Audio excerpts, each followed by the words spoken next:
Now, if you've been keeping up with digital technology, you'll know that it is helping to transform the lives and profits of farmers. From apps to the blockchain technology behind Bitcoin, entrepreneurs, farmers and smallholders are discovering new ways of doing business. And here in Nigeria, the agri-tech startup known as Rumer is aiming to harness blockchain technology to address the unique challenges faced by producers within the livestock industry in this country and to open up global livestock markets to Nigerian and African players. So how exactly is this going to work?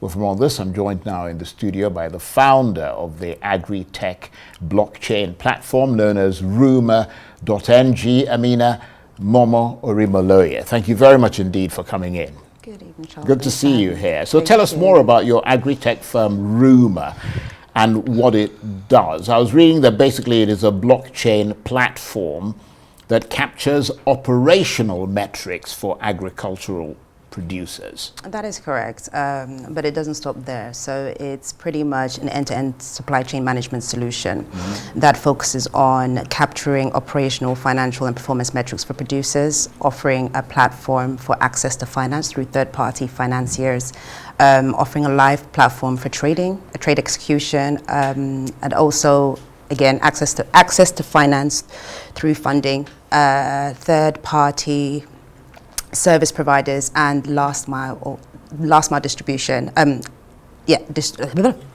Distribution, as well as the ability to resolve a very pertinent issue to Nigeria, which is the farmer herders crisis. So yes, I was going to come to that because that's an important element. We will come to that, but let's just, from what you're saying, your platform will allow data to be uploaded to do with performance, production, etc., which allows buyers, investors to come on your platform, view the producer's profile and assess their production. And this has never been done before in this country? No, it hasn't, and that is correct, first of all. And one of the reasons why that was a key element to this solution was there are a lot of initiatives that are well-intended in Nigeria, one of which were, let's say, the Anchor Borrowers Program, but the issue that we don't really address is the literacy rates amongst the large population of producers who are usually illiterate stuck in the rural provinces of Nigeria.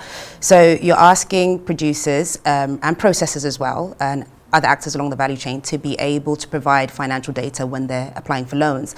A lot of them are not literate enough to even make sense of the application process, talk less of actually capture the data that they're being required to capture. So what we do is we enable them to be able to capture this data without any onus or bearing upon them, and it's uploaded onto the platform. And then as a financier or an investor, you can come into the platform, and as long as the producer's profile is on public, you can have a look at all their operational data, their performance, their financial trajectory, everything, and make a provisional decision as to whether they're somebody or an entity that you can invest in or not. Right. And in order for this to work, though, I mean, you need the Nigerian livestock sector, I would imagine, to be better organized. For instance, what you're doing would likely benefit someone who's got their animals in a ranch rather than the ones that move around nomadically. And that brings us to the farmer herder sort of crisis. So one, the movement isn't so much of an issue because that is more pertinent to traceability, to being able to locate where animals are at any point in time, and that helps in a situation where your animals go missing or they're stolen. You can then go to your local police station, report that, get a crime reference number, report it back to the database, and then that is flagged up.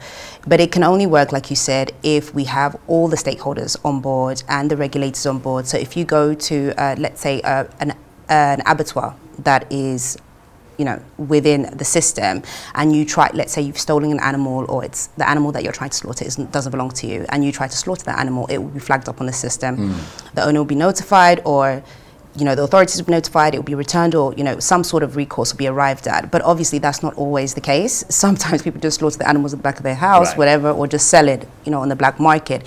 In that case, that's where insurance comes in and sort of covers that. But what that starts to do is it starts to appease the situation that's happening between, or currently ensuing between, farmers and herders. Yeah, how and would it help producers. that situation? Okay, Briefly. so basically, just like I said, you're a herder, I'm a farmer. I steal your animal. You don't know where your animal's gone. You go to the police station and you report that you're given a crime reference number Yeah, from. but that's not the central issue, though. No, well, The it's central issue tends to be herders invading farms, well, and then a crisis erupts as a result of that invasion. yes, but a lot of the How times, would your system solve it? a lot of the times in these situations, there are a lot of speculative accusations. Nobody can really prove anything, and so with the traceability element, you can prove or disprove a certain situation or So certain the key allegation. thing is the traceability element. Definitely. Right. Okay. And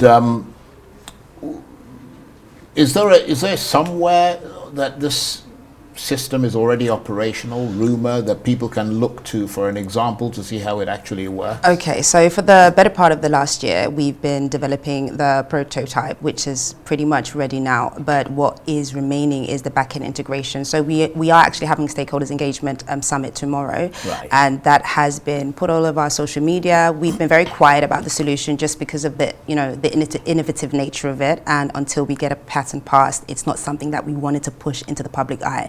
But as we get closer to the launch of our MVP, and now we're focusing on the back-end integration and partnering up with certain ministries and government bodies and institutes, which we already have done, it's now important to start to sound that out and announce that a solution is coming so that people can get on board. And just with any software delivery lifecycle, you go through a process of continuous improvement and integration. Right. So feedback is definitely pertinent to the continuing enhancement of the product and usability of it. Well, we wish you all the very best. Thank you with very it. much. And hopefully this will, as your thing said, revolutionize the Nigerian Definitely. livestock sector.